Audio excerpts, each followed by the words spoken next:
In this video, we're going to talk about furnaces and what you should know. We're going to talk about the different types of furnaces, high efficiency, 80% or standard efficiency. We're going to talk about single stage, multi-stage systems, and even modulating systems, and what the difference is between all these different products. And we'll talk about how you decide which one is best for your home. We'll talk about some of the important design considerations, and we'll even talk about what your actual savings will be if you opt for a more expensive high efficiency system by comparison with a lower efficiency, 80% efficient system, because oftentimes the savings is not as much as you might think. But before we get started, if you haven't done so already, please smash the like button for the algorithm and consider subscribing to the channel if you haven't done so already. If this is your first time tuning in and you want to watch the video first to see if it's worth subscribing, then by all means do that. But it's a great way that you can support the channel if you find this content helpful, as it takes a lot of time and effort to put out videos like this. And subscribing or liking the video is a free way that you can show support, and it is much appreciated. So let's dive in and talk about the two basic types of furnaces. Now, this video is going to be a very high-level overview that talks about the different types of furnaces, as if you haven't been shopping for a furnace in 20 years and you don't know what's on the market. So if you've heard some of this already and it's redundant, I apologize, but I'm just trying to assume you know nothing and you came here to learn enough to be dangerous and really know what you're doing going into this decision-making process. Now, the three basic types of furnaces are single stage, two stage, and modulating. And then an additional type or category would be 80% or 96% efficiency. Now, one is considered a standard efficiency, that's the 80% efficient systems, and a 96% efficient system is just a more efficient system in terms of how much heat is lost through the exhaust versus how much heat stays inside the home. Oftentimes people will be confused with what that number actually means, but 80% versus 96% simply means that 80% of the heat stays inside the home, 20% goes out the chimney, 96% of the heat stays inside the home, and 4% goes out the chimney. So doing basic math, you can look at a perfectly tuned, perfectly optimized 96% efficient system and compare it to its 80% counterpart. And that system, the most you will save on the gas side of the equation, and there's still an electricity side, which we'll talk about shortly,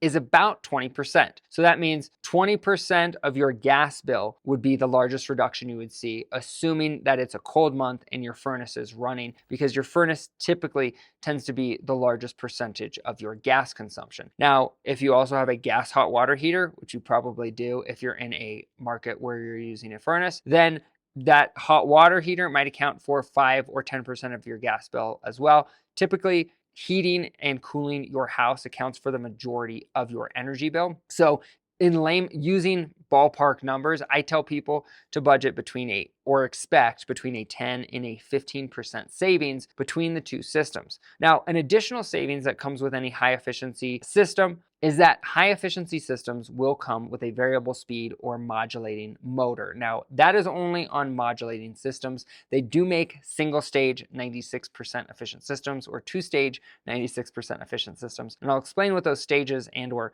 modulation means, but basically it's kind of what it sounds like. Think of stages as the same thing as speeds in a transmission. So if your car had 2 speeds, that would be the same as a 2-stage furnace. If your car had 1 speed, it's probably a go-kart, but that would be the same as a single stage furnace. And so the way that it works is when that system first turns on, a single stage system is going to be running in 1 stage of heating. That means it's either on or it's off. There's nothing fancy about it, no bells and whistles. The benefit to these systems is going to be, number one, cost is going to be lower, and it's also going to be cheaper to repair in the future if you do have repairs. However, the downside is that it's more expensive to operate because not only is the blower motor not as efficient, and that is the motor that circulates air through the house, but also the furnace itself is consuming more gas and is more wasteful than its high efficiency counterpart. Now, if you go with a high efficiency system, the difference between a 2-stage or a single stage system is same thing as with a 2-stage or single stage 80% system, and it's just the amount of stages of heating that it has. So a 2-stage system will have a second stage of heat. So when it first kicks on, it'll kick on in first stage heat, which is running at somewhere around 40 to 50% capacity. And then after a set runtime, which is programmed in the settings, sometimes it's 10 minutes, sometimes it's 5, sometimes it's 15 minutes, and sometimes it's instantly if it's actually a communicating system, which I'll talk about in a second. It will then ramp up to that second stage or high speed. Now, Your top of the line system is going to be what's called a modulating system. I'll talk about why I like modulating systems, and I'll also talk about when to use a modulating system versus when to use a single stage system. Now, single stage 80% systems are the most reliable systems because they have less moving parts, they have a simpler exhaust system, and they don't require annual maintenance. So if you're the type of person that is going to neglect your system, getting a high efficiency system is probably not the best move for you. And the reason is if you're not good about changing your filters, you're not good about having annual maintenance done, which you should, then what will happen is that system or that investment that you spent for the higher efficiency system will just be money down the drain because your first service call that you have because the condensate trap wasn't cleaned out, or the high limit switch went bad because it repeatedly tripped from a dirty filter, which can also happen on an 80% efficient furnace, but the 96% efficient furnaces are going to be more sensitive, and so it will seem like it's less reliable when really it's just not being maintained regularly, which regular maintenance that's adequate for these systems is typically once a year. Now, a modulating system is going to be for someone who wants the best or maximum comfort. And the reason is the way that modulating systems work is they run along a continuum. And so when your furnace kicks on and it's a single stage system and it's either on or it's off, the modulating system is actually the opposite. It will kick on at a much lower capacity, maybe 10% output, 5% output, something very low where it's barely putting out any heat, it's barely circulating any air through the house, and then it ramps up very slowly until it reaches that set point. And then as it gets closer to the set point, so by example, let's say your thermostat is set at 70 degrees and it's 65 degrees in the house. As it hits 68, if that furnace was running at 100% capacity, it would start to modulate back down to maybe 80%, then 70%, 60%, until it's back down at 30% capacity and the temperature in your house is 69.7 and it's almost at 70. And then it just kind of modulates and hovers right there and then eventually shuts off once it's barely gently past 70 degrees Fahrenheit or whatever the set point was. And so the benefit of these systems is they tend to provide more even heating because you get longer run times. So because the blower motor is circulating air more through the house, you're getting more longer run times, more airflow, more circulation, more even heating. And in general, people find these to be the most comfortable systems. Now, if comfort is not important to you and you want the most efficient system but you want something that's maybe an in-between option, a lot of people will opt for a two-stage 80% efficient system or a two-stage 96% efficient system. And you can also pair that system with a heat pump and have a modulating heat pump that pairs with your furnace, so you can kind of get the best of both worlds. Now, I don't want to get off track and dive into that in this video, but if you're interested in learning more about heat pumps and some of the heat pumps that are on the market, I will talk about that in another video, and I'll make sure to link that at the end of this video for you to be able to watch. Now, when it comes to choosing a system for your specific climate, one of the design considerations that comes into play with high efficiency systems that a lot of people don't understand is that because a high efficiency system is a condensing gas furnace, it actually has to have a different style of exhaust. And that style of exhaust is going to be a PVC Schedule 40 exhaust. And this means that because we're running a new exhaust for a high efficiency system, is that if your furnace is in a crawl space or an attic or someplace where it's easy to run the new exhaust, then that might not be a big deal. But if it happens to be in a basement that's finished and there's drywall everywhere, that can make it very difficult because when we try to install this system and we have to run the exhaust outside, we're going to have to cut holes in your ceiling to run the exhaust to the outside if you have a finished basement. And so that's something that you really want to consider. Oftentimes we can do this in a minimally intrusive way, so it's not the worst thing if you really want to go with a high efficiency system, but it's still something to consider. And your contractor or the estimator that comes out and looks at your system will be able to tell you whether or not this is the best system for your particular situation and whether or not it even makes sense. Because oftentimes we'll go into condos where it's just simply not possible because we don't have anywhere to run a new exhaust. And so in these instances, we're going to be sticking with an 80% efficient furnace because number one, not only is it impossible to run the exhaust, but number two, their bill in a given condo might be $30 or $40 or $50 a month. And so the gas savings really isn't there. Their home is very well insulated because condos have lots of shared walls. And a lot of these units have a unit above them, a unit below them, and a unit on either side. And so their need for heat in that condo isn't as high as it would be as if they were a single family detached residence.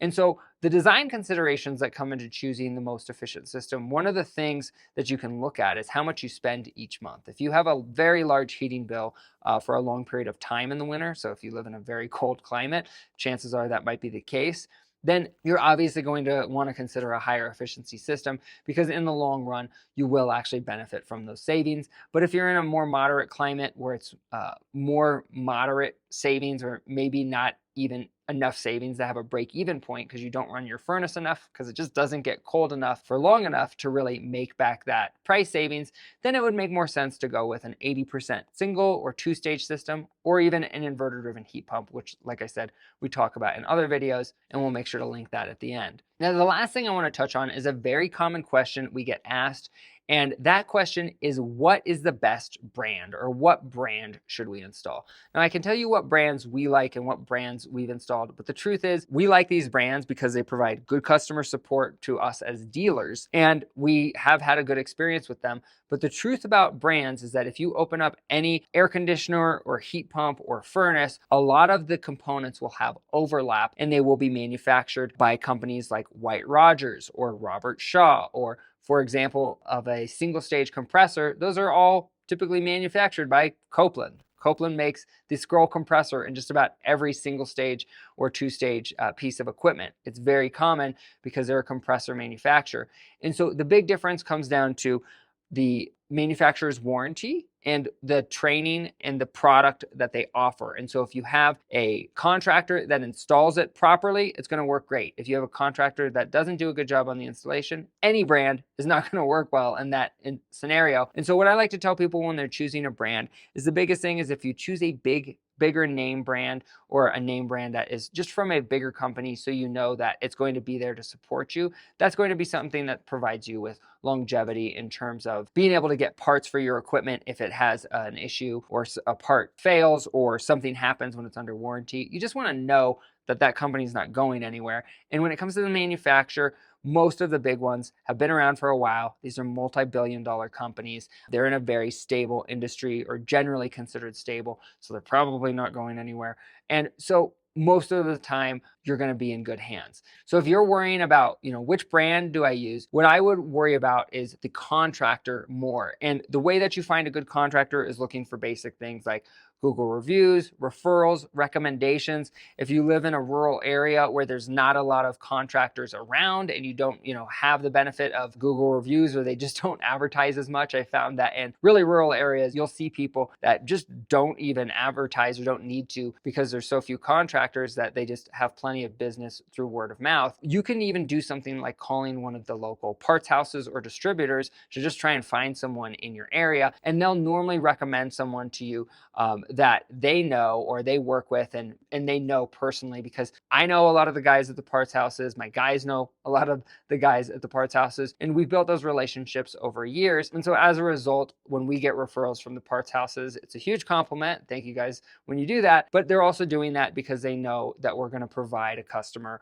with a good experience. And so that's some of the ways that I advise people to look for it, is check out reviews and check out, the basic things that you can look at to do some research on the company that's going to be installing it, because it's really the most important part of a professionally installed system. And the manufacturer is equally important, but it's really second to the installation, because if the installation is done wrong on the best equipment from the best manufacturer, it's not going to work right. So we hope you found this content helpful. And if you did, please smash that like button for the algorithm, and consider subscribing to the channel if you haven't done so already. And if you happen to be in the Denver area, which is an area we service, there'll be a link in the description with how you can schedule with us if you're interested in getting an estimate for system replacement or need a repair on your system. But if you happen to be outside of that area and you want a referral for a contractor, you can visit the HVACdopeshow.com. We'll make sure to link that in the description as well. And that was a resource that we created for homeowners that allows people to get paired with a contractor that we hand select. So if you don't know where to start and you're trying to find someone that can help you on your search, we're happy to help you with that.